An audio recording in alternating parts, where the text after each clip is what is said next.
Good morning. I'm Dr. Nikhilana, ENT doctor, Don Bosco Hospital.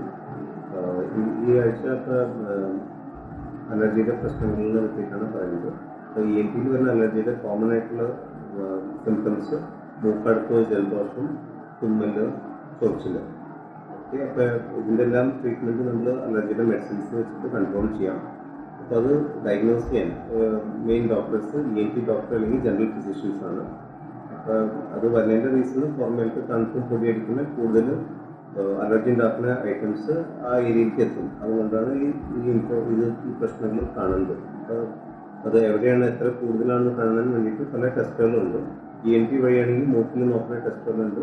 പിന്നെ വേറെ chest related സിംറ്റംസിലാണെങ്കിൽ അതിന് കുറച്ചുകൂടി ബെറ്റർ ഫിസിഷ്യൻസ് ആണ്. സ്കിൻ റിലേറ്റഡ് ആണെങ്കിൽ സ്കിൻ സ്പെഷ്യലിസ്റ്റ് ആണ്. അപ്പോൾ അതാണ് എൻ്റെ ട്രീറ്റ്മെൻറ്റ് പ്രോട്ടോക്കോൾ. അപ്പോൾ നിങ്ങളൊക്കെ അവെയർ ആയിട്ടിരിക്കുക, അതിനനുസരിച്ച് ട്രീറ്റ്മെൻറ്റ് പാലിക്കുക. ഓക്കെ.